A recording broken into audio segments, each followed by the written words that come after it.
Եթերում ազատ լուրերի հիմնական թողարկումն է, ես Արա Աբրահամյանն եմ, բարի երեկո, օրվա իրադարձությունները նախ համառոտ։ Ադրբեջանի խորհրդարանը պաշտոնական բողոքի հայտնել Միացյալ Նահանգների ներկայացուցիչների պալատի արտաքին հարաբերությունների հանձնաժողովի հայ գերիներին անհապաղ ազատ արձակելու պահանջի դեմ։ Բաքուն այն որակել է քաղաքական ճնշում եւ մերժել հայերի նկատմամբ ռազմագերի եւ քաղբանտարկյալ ձևակերպումները։ Հուլիսի 17-ի երեկոյան Բաստիլի գրավման օրվա առթիվ Հայաստանում Ֆրանսիայի դեսպանատանը կազմակերպած ընդունելությանը հյուրասիրությունից օգտված 10 քաղաքացիներ դիմել էին հիվանդանոցներ։ Սա ԱՏՄ-ն հայտնում է, որ ստուգումներ է իրականացնելու հյուրասիրության համար սննդատեսակներ մատակարարած բոլոր կազմակերպություններում։ Գագիկ Ծառուկյանի նկատմամբ հարուցվել է նոր հանրային քրեական հետապնդում առանձնապես խոշոր չափերով հարկերը չվճարելու համար։ Առանձնապես խոշոր չափերով հարկեր չվճարելու մեղադրանքով նաև ձերբակալվել է Ծառուկյանին պատկանող Երևանի Արարատ կոնյակի գինու օղու կոմբինատի տնօրեն Արման Դավթյանը։ Անցնող շաբաթվա քրեական քրոնիկոն։ Մարդու իրավունքների պաշտպան Անահիտ Մանասյանը աշխատանքային այցով օրերս Սյունիքում էր, տարբեր հանդիպումներ ունեցել, քննարկել մարզի բնակիչների իրավունքների պաշտպանությանը վերաբերող խնդիրները։ Ուկրաինական կողմը ավելի քան 300 անօդաչու թռչող սարքերով հարձակում է իրականացրել Եկատերինբուրգի, Սարատովի, Դոնի Ռոստովի, Բելգորոդի եւ Ղրիմի վրա։ Եկատերինբուրգում հարված է հասցվել Wildberries-ի հերթական պահեստին, օրվա միջազգային անցուդարձը։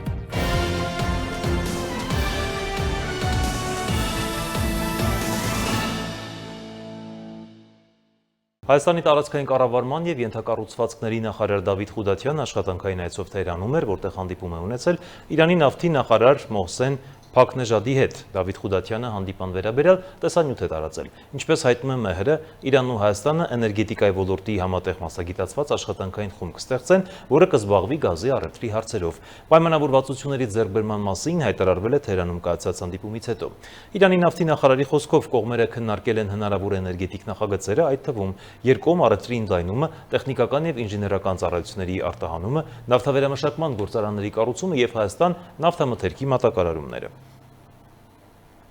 Այլ թեմաներ Ադրբեջանի բանտերում պահվող հայ գերիների շրջանում լուրջ վնասվածքներ ստացած անձանց վերաբերյալ տվյալներ են ստացվել։ Այս մասին Ազատությանը հայտնել է Միեդում հայ գերիների շահերի ներկայացուցիչ Սիրանուշ Սահակյանը։ Իրավապաշտպանը նշել է, որ այդ մտահոգիչ տեղեկությունները թեև ինքնուրույն ստուգել չի հաջողվել, սակայն ըստ նրա դրանք արժանահավատ են եւ չի բացառվում, որ վնասվածքները առաջացել են բռնության հետևանքով։ Ադրբեջանի խորհրդարանը պաշտոնական բողոքի հայտնել Միացյալ Նահանգների ներկայացուցիչների պալատի արտաքին հարաբերությունների հանձնաժողովի հայ գերիներին անհապաղ ազատ արձակելու պահանջի դեմ։ Բաքուն այն որակել է քաղաքական ճնշում եւ մերժել հայերի նկատմամբ ռազմագերի եւ քաղբանտարկյալ ձևակերպումները։ Մինչդեռ ԱՄՆ ներկայացուցիչների պալատի արտաքին հարաբերությունների հանձնաժողովի առաջարկը ստացել է երկկուսակցական լայն աջակցություն 44 կողմ եւ 7 դեմ ձայներով։ Ադրբեջանի Միլլի Մեջլիսը վճռական բողոք է հայտնել Ամերիկայի Միացյալ Նահանգների ներկայացուցիչների պալատի արտաքին հարաբերությունների հանձնաժողովի ընդունած փոփոխության դեմ, որով Բաքվից պահանջվում է անհապաղ եւ առանց նախապայմանների ազատ արձակել Ադրբեջանում պահվող հայ ռազմագերիներին եւ քաղբանտարկյալներին։ Հուլիսի 24-ին տարածված հայտարարությամբ Ադրբեջանի խորհրդարանը մերժել է իր հասցեին ներկայացված մեղադրանքները, նախաձեռնությունը որակելով հայկական լոբբիի շահերից բխող քաղաքական ճնշման փորձ։ Միլլի Մեջլիսը նաև անձնական մեղադրանք է ուղղել փոփոխության հեղինակ կոնգրեսական Բրեթ Շերմանին, նրան կապելով հայկական կազմակերպությունների հետ։ Բաքվի դժգոհության պատճառը դարձած փոփոխությունն ընդունվել է հուլիսի 22-ին 44 կողմ եւ 7 դեմ ձայներով։ Այն ներկայացրել է կոնգրեսի հայկական հարցերով հանձնախմբի փոխնախագահ դեմոկրատ կոնգրեսական Բրեթ Շերմանը, հանձնաժողովի հանրապետական նախագահ Բրայան Մաստիի աջակցությամբ։ Հպարտ եմ, որ կոնգրեսում պաշտոնապես հայտնել եմ մեր դիրքորոշումը։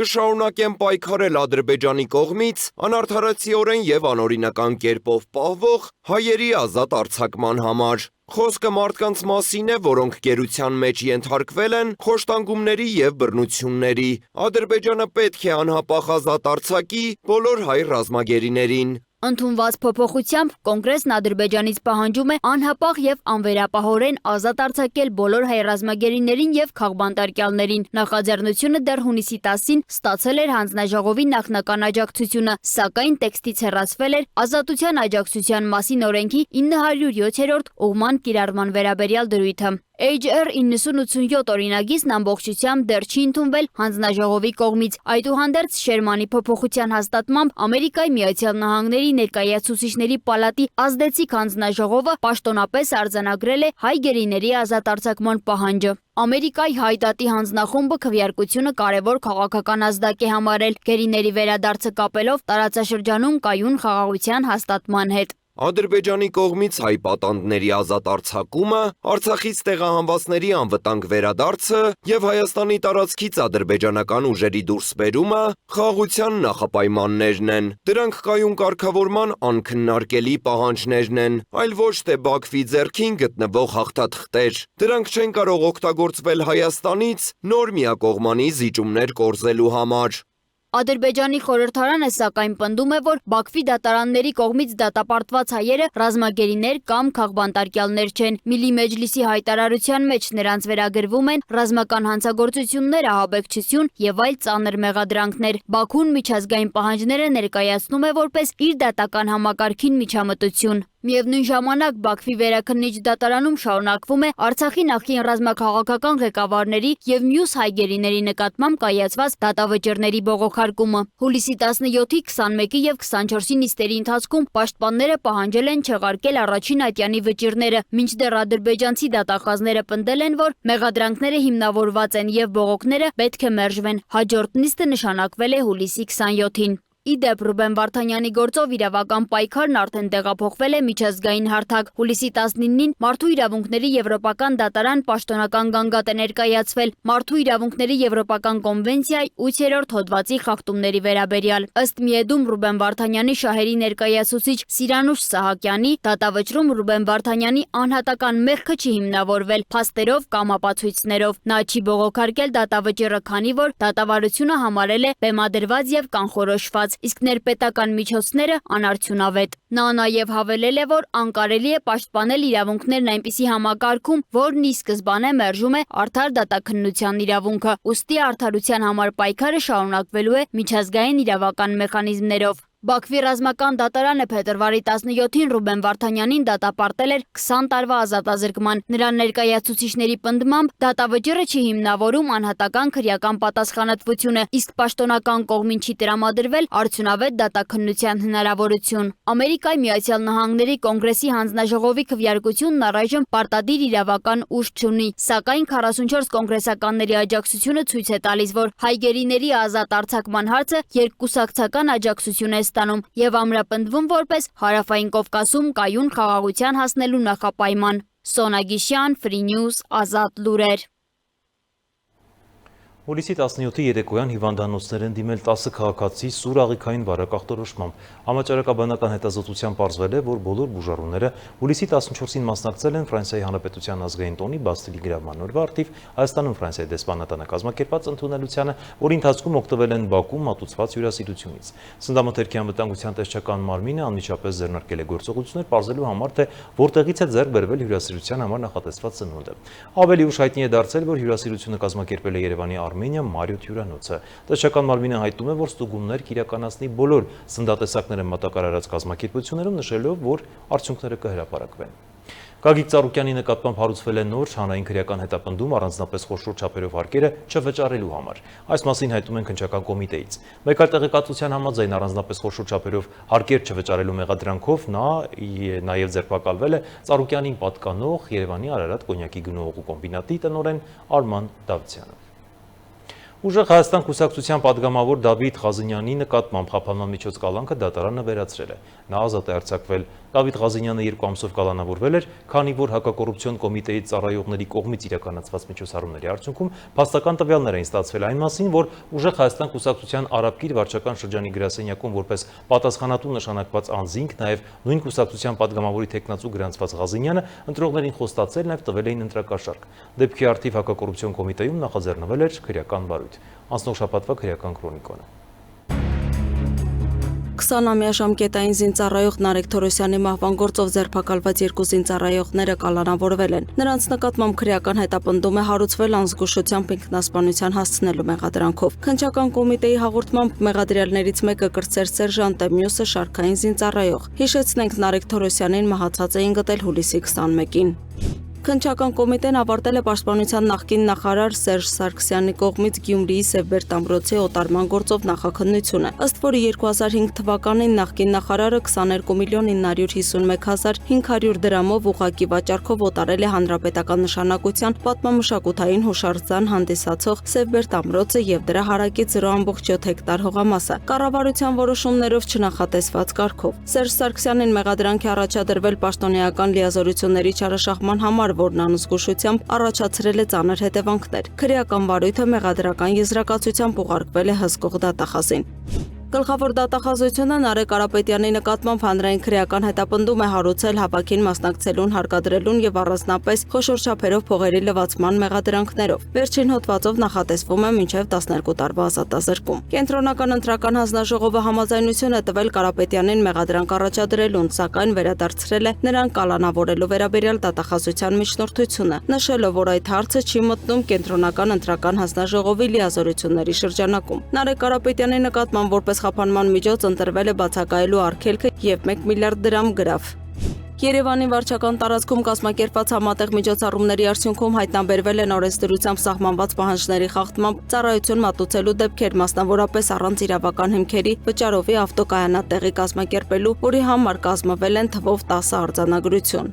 Կոտայքի մարզի Վերին Պտղնիում գործող ՕՔ ընկերությանը պատկանող ժամանցի կենտրոնում իրականացված օպերատիվ հետախուզական միջոցառումների արդյունքում բացահայտվել են հարկերից խուսափելու դեպքեր։ Պեկի տվյալներով ընկերությունը 2025-ից 26 թվականներին կազմակերպված 25 միջոցառումներից ստացված 300 միլիոն դրամ հասույթը չի արտացոլել հարկային հաշվարկներում, ինչի հետևանքով պետբյուջե չի վճարել 82 միլիոն դրամ հարկ։ Փաստի առթիվ քննչական կոմիտեին ներկայացվել առերևույթ հանցագործության մասին հաղորդում նախաձեռնվել է քրեական վարույթ։ Փաստական տվյալներ են ձեռք բերվել այն մասին, որ Ուժեղ Հայաստան կուսակցության օգտին առավելագույն քվեներ ապահովելու նպատակով հիշել կուսակցության համակիրները նախնական համաձայնությամբ Արարատի մարզի Մասիս համայնքի մի խումբ ընտրողների խոստացել են տալ ընտրակաշարք, դեպքի առթիվ նախաձեռնվել է քրեական վարույթ, ձերբակալվել են մի շարք անձինք, կատարվել են խուզարկություններ եւ վարույթային այլ գործողություններ։ Քննչական կոմիտեն եւ ազգային անվտանգության ծառայությունը բացահայտել են 2024-ից 26 թվականներին Տելեգրամի առցանց հարթակների միջոցով առանձնապես խոշոր չափերով թմրամիջոցների ապօրինի շրջանառությամբ եւ մաքսանենգությամբ զբաղվող հանցավոր խումբ։ Խմբի ղեկավարն ու նրա կինը ձերբակալվել են, երբ փորձել են հատել Հայաստանի պետական սահմանը։ Նրանց մեղադրանք է առաջադրվել առանձնապես խոշոր չափերով թմրամիջոցների ապօրինի իրացման համար։ Նախաքննության ընթացքում բացահայտվել է նաեւ խմբի եւս մեկ անդամ, որի բնակարանի խոզարկությամբ հայտնաբերվել եւ արգրավել է 2 կիլոգրամ տարբեր տեսակի թմրամիջոց, նաև դրանց իրացման համար նախատեսված պարագաներ։ Խմբի ղեկավարը կալանավորվել է, իսկ նրա կնոջ նկատմամբ որպես խափանման միջոց կիրառվել է տնային կալանքը, նախաքննությունը շարունակվում է։ Ներքին գործերի նախարարության քրեական ոստիկանության ծառայողները Դիլիջանում հայտնաբերել եւ ձերբակալել են օրեր առաջ Մայրաքաղաքի Մուրացանի փողոցում հանցագործություն կատարելու մեջ մեղադրվող 2 հետախուզվողի։ Մարդու իրավունքների պաշտպան Անահիտ Մանասյան աշխատանքային այցով օրերս Սյունիքում էր, որտեղ հանդիպումներ է ունեցել համայնքների ղեկավարների, մարզային իշխանությունների, պետական կառույցների եւ քաղաքացիական հասարակության ներկայացուցիչների հետ, այցելել սոցիալական եւ փակ հաստատություններ, զորամաս եւ սահմանային անցակետ։ Այցի ընթացքում քննարկվել են մարզի բնակիչների իրավունքների պաշտպանությանը վերաբերող մի շարք խնդիրներ։ Մարդու իրավունքների պաշտպան Անահիտ Մանասյան աշխատանքային այցով եղել է Սյունիքի մարզում։ Այցի մեկնարկին նա հանդիպել է Գորիս համայնքի ղեկավար Առուշ Արուշանյանի հետ։ Քննարկվել են համայնքում առկա սոցիալական, տնտեսական եւ մարդու իրավունքների պաշտպանության ոլորտի հարցերը։ Պաշտպանն ընդգծել է, որ առկա խնդիրների արդյունավետ լուծումը հնարավոր է միայն պետական եւ տեղական ինքնակառավարման մարմինների հետեւողական գործակցության միջոցով։ Պաշտպանը նաեւ եղել է Վինետ Գորի զարգացման հիմնադրամում, որտեղ անդրադարձ է կատարվել կանանց իրավունքների պաշտպանությանը, նրանց տնտեսական ու սոցիալական զորեղացմանը, նաև բռնի տեղահանված արցախցիների խնդիրներին։ Հիմնադրամի շահառուները բարձրաձայնել են սոցիալական աջակցության ծրագրերի հասանելիության, զբաղվածության հնարավորությունների, կրթական ծրագրերի, համայնքային ենթակառուցվածքների մատչելիության եւ հաշմանդամություն ունեցող անձանց իրավունքների ապահովման վերաբերյալ հարցեր։ Շատ կարևոր էին հարցադրումները, որոնք այդ թվում վերաբերում էին հենց անձանց սոցիալ-տնտեսական տարատեսակ իրավունքներին,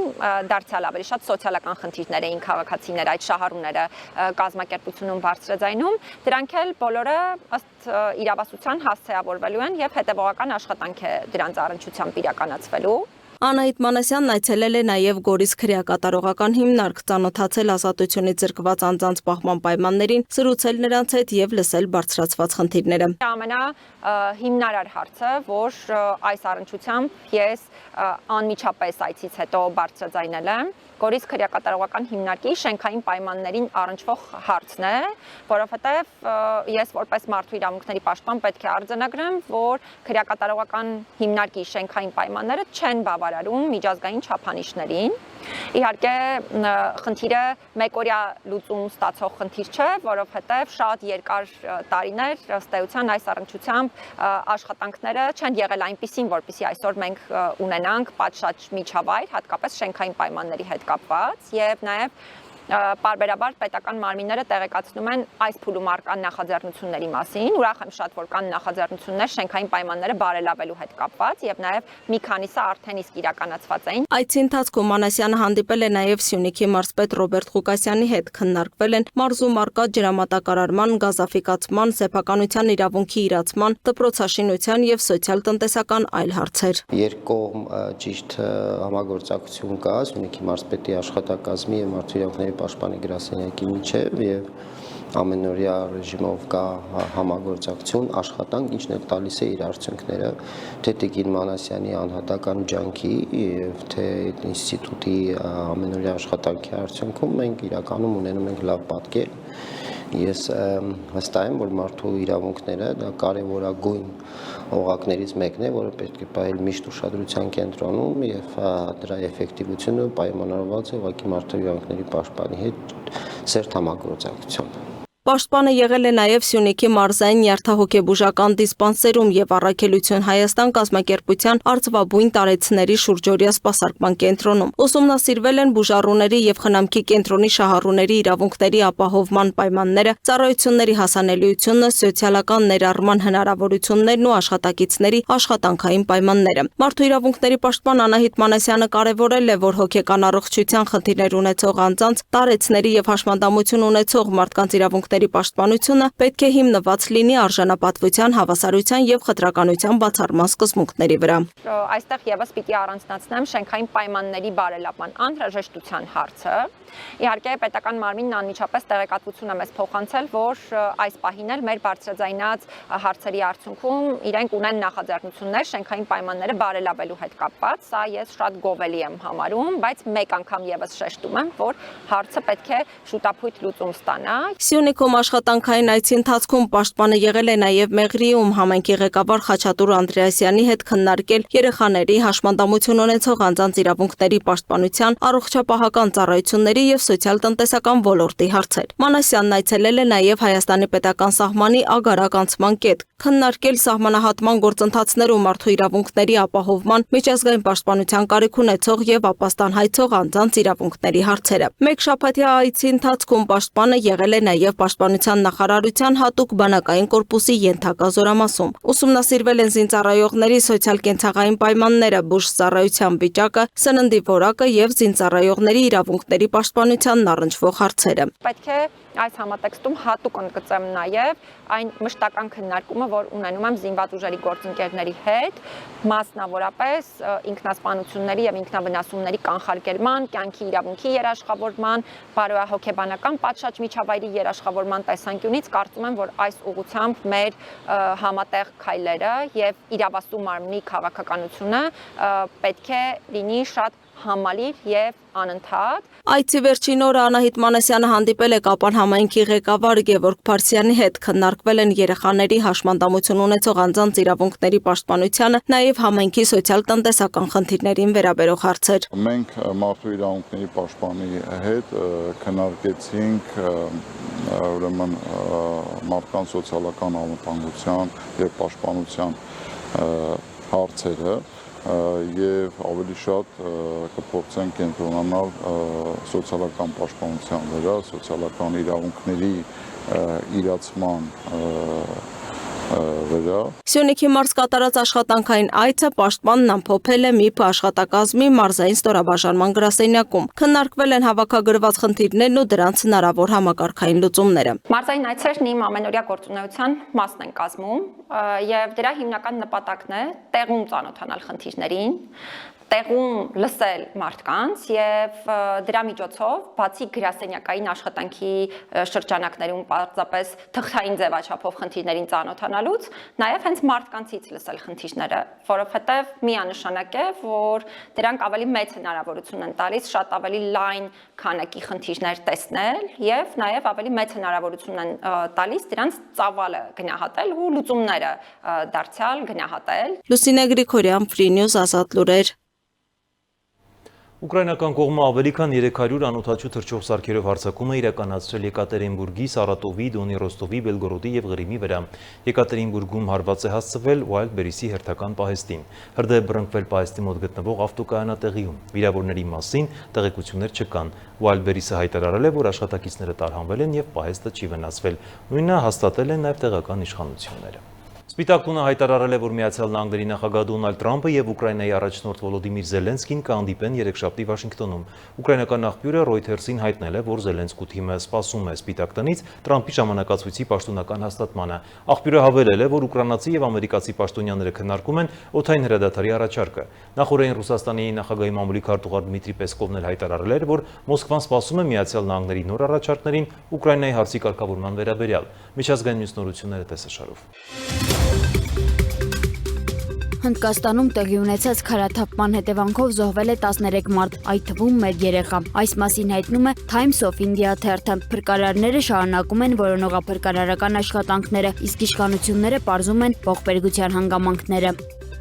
Ուկրաինայի նախագահ Վոլոդիմիր Զելենսկին հայտարարել է, որ պատրաստ է այցելել Սպիտակ տան օվալաձև աշխատասենյակ կամ Մարալագո խաղաղության համաձայնագրի շուրջ բանակցությունները վարելու։ Ավելի վաղ Ուկրաինայի նախագահը նշել էր, որ պատերազմի դադարեցման շուրջ բանակցությունները չեն շարունակվում, քանի որ Ամերիկայի Միացյալ Նահանգները կենտրոնացած է Իրանի շուրջ ստեղծված իրավիճակի վրա։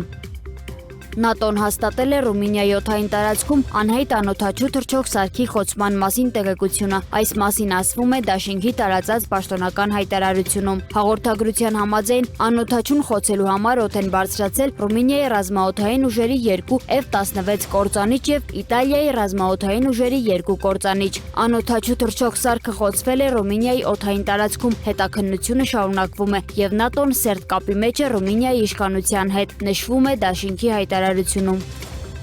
ՆԱՏՕ-ի հարավային հարևանության հարցերով հատուկ ներկայացուցիչ Խավիեր Կոլոմինան այցելել է Կատար, քննարկելու Պարսից ծոցի տարածաշրջանում ստեղծված անվտանգային իրավիճակը։ Այս մասին հայտնում է ՆԱՏՕ-ի պաշտոնական կայքը։ Այցի ընթացքում Կոլոմինան հանդիպել է Կատարի միջազգային գործակցության պետքարտուղար Մարիամ բինթ Ալի բին Նասեր Ալ Մինանդի եւ Կատարի զինված ուժերի շտաբի պետ գեներալ լեյտենանտ Ջասիմ բին Մոհամմեդ Ալ Մանայի հետ։ Կողմերը քննարկել են տարածաշրջանային անվտանգության միջավայրի փոփոխությունները, նաև ՆԱՏՕ-ի եւ Կատարի միջև գործակցության խորացման հնարավորությունները։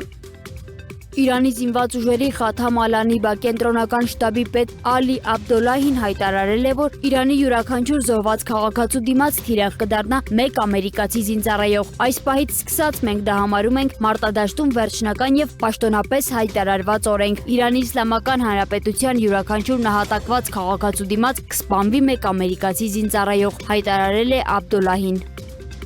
Ամերիկայի Միացյալ Նահանգները պատժամիջոցներ է սահմանել 4 ֆիզիկական եւ 9 իրավաբանական անձանց նկատմամբ, որոնք ըստ Վաշինգտոնի առնչվում են իրանցի գործարար եւ ֆինանսիստ Բաբախ Զանջանիի ենթադրյալ ցանցին։ Այս մասին հայտնել է Ամերիկայի Միացյալ Նահանգների ֆինանսների նախարարության օտարերկրյա ակտիվների վերահսկման վարչությունը։ Պատժամիջոցների ցանկում ընդգրկվել են Իրանի, Արաբական Միացյալ Էմիրությունների եւ Նիդերլանդների քաղաքացիներ, նաեւ Տաջիկստանի 1 քաղաքացի։ Սև ցուցակում հայտնված 9 ընկերություններ գրանցված են Իրանում, Արաբական Միացյալ Էմիրություններում եւ Թուրքիայում։ Պատժամիջոցների շրջանակում Ամերիկայի Միացյալ Նահանգների իրավասության ներքո գտնվող նրանց ակտիվները ենթակա են սառեցման։ Ամերիկացի քաղաքացիներին արգելվում է գործարքներ իրականացնել նրանց հետ, իսկ պատժամիջոցների ցանկում ընդգրկված անձանց մուտքը Միացյալ Նահանգներ սահմանափակվում է։ Վաշինգտոնը պնդում է, որ Բաբակ Զանջանի ընկերությունները նպաստում են Իրանի նկատմամբ սահմանված արևմտյան պատժամիջոցների շրջանցմանը եւ աջակցում են Իրանի Իսլամական հեղափոխության պահապանների կորպուսին։ Նշվում է նաև, որ Ամերիկայի Միացյալ Նահանգները Զանջանի նկատմամբ պատժամիջոցներ էր սահմանել նաև 2026 թվականի հունվարին։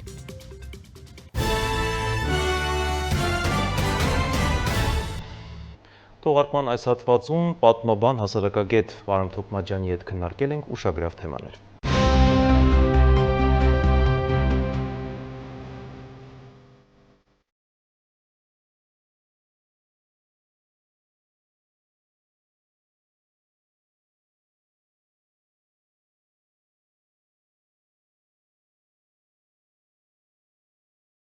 Բարեկո պարոն Թոքմաջյան, շնորհակալություն հրավերն ընդունելու համար։ Պարոն Թոքմաջյան, այսօր կարևոր մի թեմայի շուրջ ենք խոսելու, մի թեմա, որը վերաբերում է կարծես բոլորիս, շարքային քաղաքացուց մինչև պետական բարձրաստիճան չինովնիկ։ Շատ նուրբ թեմա է եւ շատ կարևոր թեմա։ Եվ պատահական չէ, որ հենց ձեզ ենք ընտրել որպես պատմաբան հասարակագետ, ձեր գործի լավագույն գիտակ։ Խոսելու ենք հասարակության բևեռացման մասին։ Ինչ է դա, ինչու է հատկապես այս փուլում, երբ որ պատերազմը եղել է, պարտվել ենք ցավոք, մեր հասարակությունը բևեռացվել է կարծես։ Եվ առհասարակ պատմական որ ժամանակահատվածումներին են բնորոշ հասարակության բևեռացումները։ Խնդրեմ։ Հիմնականում ճգնաժամային եւ հետճգնաժամային։ Կարելի է եւ դիտարկել պատերազմը ճգնաժամային չէ, բայց այդ ժամանակ ավելի շատ բևեռացումը ակնհայտ չի, որովհետեւ կա մեկ հավաքական թշնամի, բայց սա չի նշանակում, թե հասարակության ներսի խութերը, խնդիրները վերանում են։ Պարզապես այդ պայն բոլոր կողմերը թայմ-աութ են վերցնում, հա, եւ գոնե մեծամասնությունը հիմնական խաղացողների սկսում է գործել մեկ նպատակի համար, բայց իհարկե լինում են ուժեր, որոնք որ նորից, ներսից, հա, փորձում են քայքայել ամեն ինչ, սա մենք շատ լավ հատկապես տեսել ենք 92-94 թվականների պատերազմի ժամանակ։ Երբ որ մենք այդ ժամանակ հաղթանակ ունեինք։ Հա, բայց էլի Հայաստանի Հանրապետության ներսում կար կուսակցություն, հա, որը ցուցակ էր կազմել, թե երկրի ղեկավար կազմից քանի հոգու է սպանելու։ Դա հայտնի գործ կա քրեական, հա, որը հետագայում Ռոբերտ Քոչարյանի իշխանության օրոք փակվեց ու գնաց այնտեղ, որ պետք էր գնար։ Հիմա տեսեք, մեր հասարակությունը ոչ միայն հետ պատերազմյան ճգնաժամի մեջ է։ Երբ որ դուրս ես գալիս փողոց, քեզ թվում է ամեն ինչ լավ է, չէ՞, հատկապես Երևանում, սրճարանները, ռեստորանները, լիքը, բոլորը սիրունիկ թիթիզիկ հակած կապած, հա, լիքը տարատեսակ աչոնիկներ եւ տղուկներ, բոլորը իրար ժպտում են, լավ է, դա հեդոնիզմն է, հա, հաճույքներին միտված մի հատ վիճակ, որը որ քեզ հեռացնում է իրականությունից, իրական մտածումից, իրական վիճակից, որովհետեւ դու չես ուզում դրա մեջ խորանաս։ Մյուս կողմից, ինչ է հասարակությունը բևեռացվում, ընտրությունները նոր են վերջացել։ Թե ընդդիմությանը, թե իշխանությանը, երբ որ չունես բովանդակային արժևանություն եւ երբ խոսույթը գաղափարների կամ ուղղությունների շուրջ չի, ուզես թե չուզես, դու պիտի բևեռացնես այդ հասարակությանը, որը արդեն իսկ բևեռացված է։ Մի հատ էլ դու պիտի ավելորդ լրացիչ լիցքեր հաղորդես, որպեսզի կարողանաս քո զանգվածներին մոբիլիզացնես։ Հակառակ պարագայում դու քո զանգվածներին չես մոբիլիզացնի։ Որևէ դեպքում։ Հիմա մեր դեպքում ընդդիմությունը Էլզաց է, հա, ֆեյք է։ Անգամ կիտ չէ, հա, ինքը ինչ է։ Ինչ որ մի հարմար իրավիճակում հայտնված ռեսուրսների տիրապետող մարդկանց խումբ է, որոնք որ չեն բերում համարժեք գաղափարներ։ Իշխանությունը վեհ չէ։ Ով է վերացնում այդ բևեռացումը, ով պիտի անի իշխանությունը։ Ընդդիմությունը չի կարող դա անել։ Ընդդիմությունը բովանդակազուրկ է մեր դեպքում։ Կարող են լինել երկրներ, որտեղ ընդդիմությունը թելադրի, բայց ցավոք մեր երկրում ընդդիմությունը չի թելադրում օրակարգ, ընդդիմությունը չի առաջ բերում հարցեր, որոնց շուրջ հնարավոր է ինչ-որ խմբերի համախմբել, բացի բևեռացումից, ընդդեմից, նույն իշխանությունը։ Չնայած որ այս վերջին ընտրությունների արդյունքում իշխանությունը ինքն իրեն գցեց թագարտի մեջ, երբ հայտարարեց, որ այլևս խաղաղություն է։ Տեսեք, պարոն Թոքմաջյան, հասարակության բևեռացումը բերում է շատ հաճախ անտարբերության, բերում է ատելության եւ դրանից բխող բացասական հետևանքների։ Բայց տեսեք, ինչպես դուք նշեցիք 90-ականներին, այո, կարծես կար բևեռացումը, թեպետ մենք հաղթել ենք այն ժամանակ, բայց այն ժամանակ կային մշակութային հասարակական գործիչներ, լայն շերտերի համակրանքը վայելող եւ նրանք էին, հա, այդ քարշողուժը տանում էին։ Մենք այսօր չունենք, որևէ մեկը չունենք եւ նաեւ դա է նպաստում, որ հասարակությունը ոչ միայն բևեռացված է, այլ նաեւ ատելությամբ է լցված ինչ որտեղ։ Սրա դեմ ինչ մեխանիզմներ պետք է աշխատեն։ Չէ, հիմա էլ ունենք, ինչի չունենք, Ardishop-ի, չգիտեմ ինչ։ Դե դա լուրջ չի։ Չէ, դե դա լուրջ չի արդեն։ TikTok-ի, բան, Marishop։ Այսինքն իջել ենք նշաձողը իջել է ներքև, հա։ Ով են այսօր հանրային նարատիվներ թելադրողները։ Այդ մարդիկ են, չէ։ Ինք դու նայում ես, խելագարվում ես։ 200, 300, 400 հազարանոց լսարանում են այդ մարդիկ։ Իրականությունից խոսենք, այդ մարդիկ են։ Այո, կան այդ մարդիկ մեր կողքն են եւ իրենք են այո, հասարակությանը։ Իմ ու ձեր սերունդը, մեզնից մեկ կամ երկու փոքր սերունդի հետ ունի գոյաբանական, ինտելեկտուալ հասկացողության վակուում։ Մենք չգիտենք այդ մարդկանց ճաշակները, ցանկությունները, խոսույթը։ Իրենք կարող է խոսեն այն լեզվով, որ մենք չհասկանանք։ Բայց դա մի հսկայական զանգված է։ Այսինքն քո հասարակության գրեթե 1/5 մասն է այն տարիքային սեգմենտը, որը գնում է դրան։ Այո, 90-ականներին մենք դեռ չէինք հասցրել պղծել բոլորին, հա։ 2026 թվականին մենք կարող ենք բարտորեն ասել, որ մենք պղծել ենք բոլորին։ Ես մի հոդված էի գրել դեռ մի 3 տարի առաջ էլիտաների, հա, մասին եւ թե ինչպիսին են լինում իշխանությունները իրենց ձևով, դա էլի քաղաքագիտական տերմին է, հա, արյուծանման են, թե աղվեսանման են եւ այլն, հիմա մենք այո կարող ենք փաստել, որ այսօր Հայաստանի Հանրապետությունում չկա որևէ անձ, չկա որևէ խումբ, չկա որևէ շերտ, որը կարող է ամենասուր կողմերը հասարակական դիսկուրսի, եթե այդպեսին կա, մեծ հաշվով հասարակական դիսկուրս է չկա, կա քֆուր եւ քֆուրի հագադարձում ու անպատասխանատու քֆուր, ինչ կան ուզես, որը կկարողանա այս ամեն ինչը տաշել, հարթեցնել, հա, վերացնել կամ մասամբ կրճատել ու բերել մի հատ կետի, որտեղ որ գոնե մարդիկ քաղաքական հայացքներով պայմանավորված իրար չեն հոշոտի։ Մարդիկ գիտակցեն, որ քաղաքական գործիչների մեծագույն մասը ձեր յակերներ են։ Հավելյալ արժեք չստեղծող մարդիկ են։ Դուք հիմա որ նայեք մեր հայոց քաղաքական պառնասին, հա, մեծ մասը որևէտեղ չի աշխատում։ Այդ հələ քիչ է, հա, իմ ու ձեր գրբանից է մի քանի բառադի փող է ստանալու այս ընտրություններից հետո։ Ինչ եթե որոշակի բան տոկոս է հաղթահարել ընտրական շեմերի։ Այսինքն մենք դիտարը տադենք, իրանց փող տանք։ Հիմա երբ որ դու տոտալ ոչնչացնում ես ամեն ինչ, իսկ մենք այդ ոչնչացրել ենք, հետևողականորեն ոչնչացրել ենք։ Այդ ընդհանրականության մի մասը Քոչարյանի ժամանակ դարձավ բնագալեզների հանրույթ, բառիս բուն իմաստով, շատ ուղիղ իմաստով, ոչ թե փոխաբերական իմաստով։ Սերժ Սարգսյանի ժամանակ դարձան հարմար հաճախորդներ, հա, շատ դեպքերում սոցիալական բարձր պատասխանատվության կանայք, մարմնավաճառները, հա, ավելի պատվախնդիր են իրենց գործունեության մեջ, քան այդ Սերժ Սարգսյանի իշխանության օրոք այդ մտավորական կոչված հանրույթի մի մասներ, չեմ ասում, չկային սպիտակ ակրավներ, որոնք որ ցավոք մի մասը մեր հետ չի, մի մասն էլ այս իշխանության օրոք ճկվեց։ Ցանկացած մեկին մեր օրերում մեդիա ռեսուրսների այս վիճակում ինտելեկտուալ այս դեգրադացիայի շրջանում հնարավոր է փչացնել 2 րոպեում։ Եթե անգամ ինքը ամբողջ կյանքը լավ բաներ արել այս երկրի համար, կարելի է անպայման գտնել դպրոցական տարիների 4-րդ դասարանից սխալ զուգարան գնալու մի հատ դրվագ եւ այդ մարդուն փչացնել։ Դուք պատկերացնում եք մեր անցյալի հերոսները, եթե հանգարց ապրեին մեր օրերում։ Շատ դաժան բան եք ասում, հերոսազուրկ կլինեինք։ բայց տեսեք, հիմա դուք խոսում եք, կարևոր բաներ եք ասում, բայց ձեր խոսքից պարզ է դառնում, որ մեր հասարակությունը բավականին հիվանդ է, բավականին բժշկության լուրջ խնդիր ունի եւ այդ դեղատոմսը ո՞րն է, հա, կրթության ավելի լավարկում, հենց նույն այդ մշակութային գործիչների իրական դեմքի պահպանում, որքան էլ քաղաքական հայացքներ լինեն, մարդը իր իրական դեմքը չպետք է կորցնի։ Այ ինչ է պետք մեզ, ինչ դեղատոմս կառաջարկեք դուք, որպես հասարակագետ այս դեպքում, հետո նոր պատմաբան, որ այս թմբիրից դուրս գանք, հա, այս տխուր վիճակից դուրս գանք, որովհետև երբ որ հասարակության ու ժողովրդի իմունիտետը ցածր է, այնտեղ արդեն շատ հեշտ է ամեն ինչ անել։ Դրսի ուժերի համար հատկապես։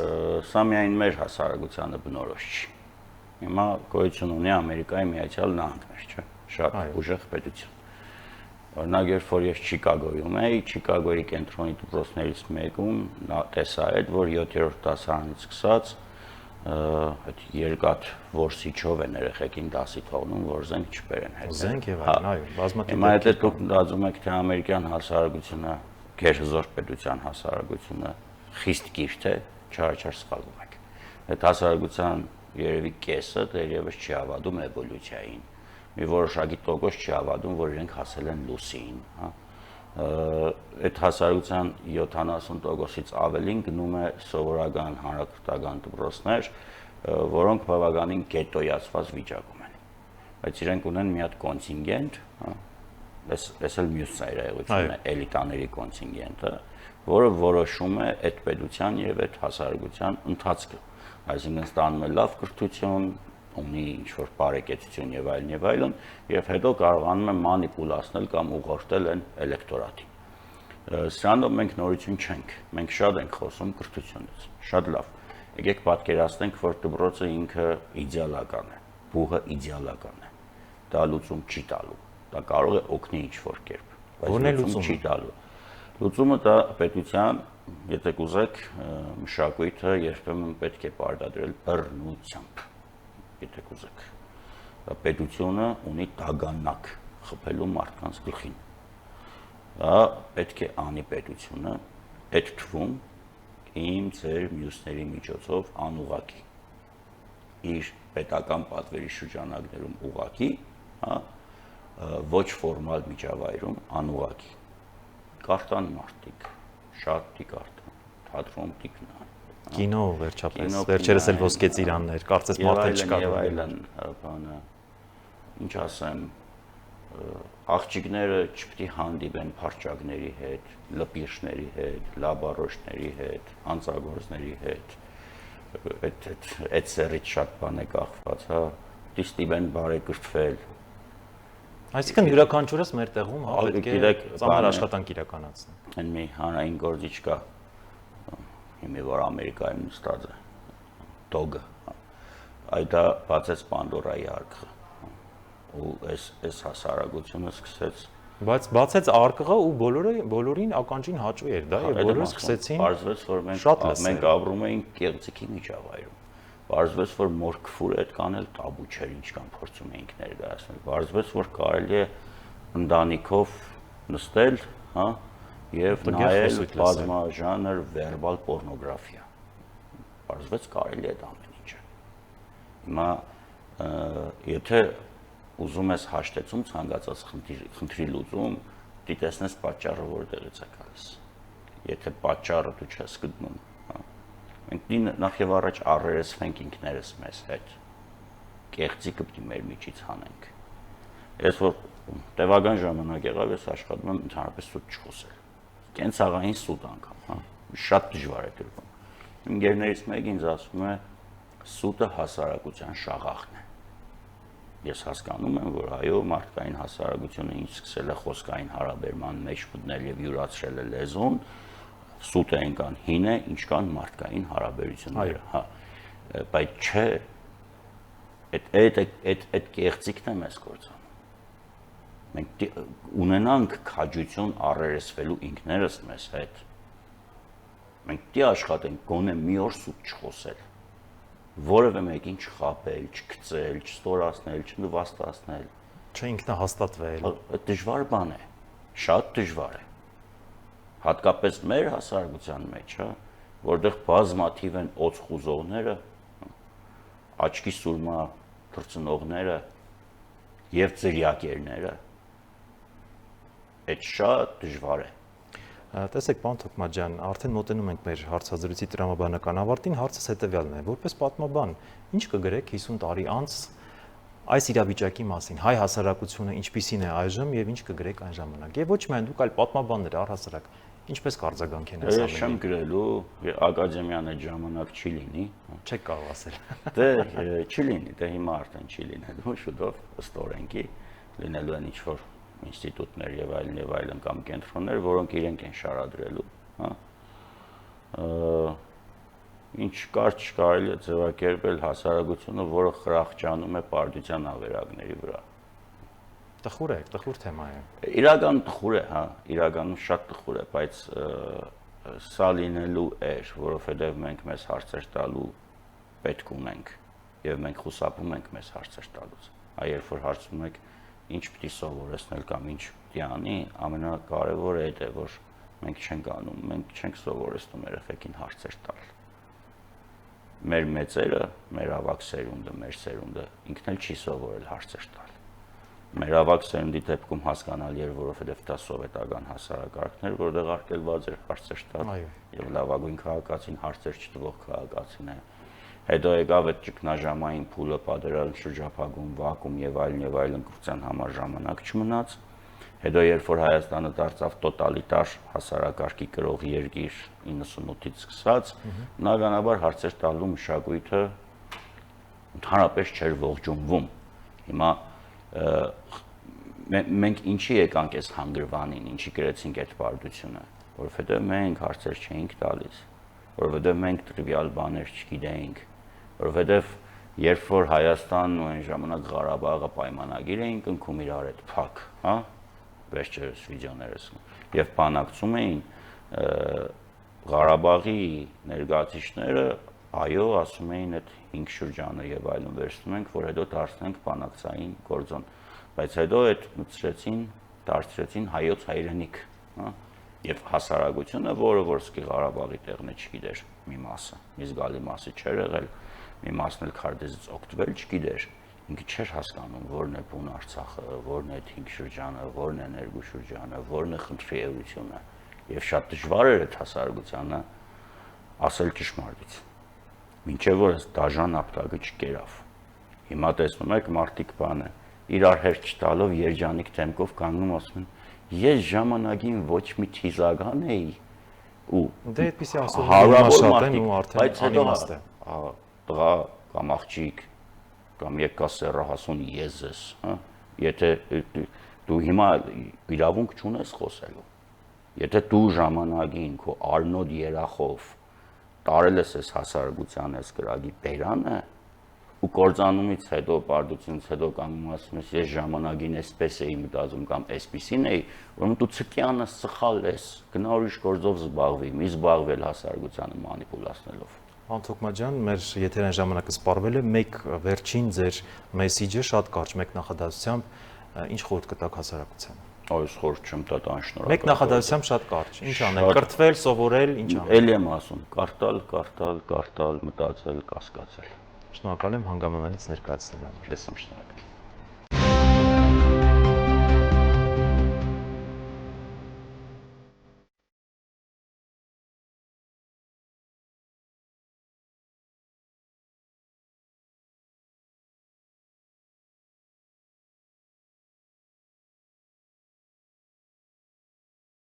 Այսքան այժմի համար ցտեսություն։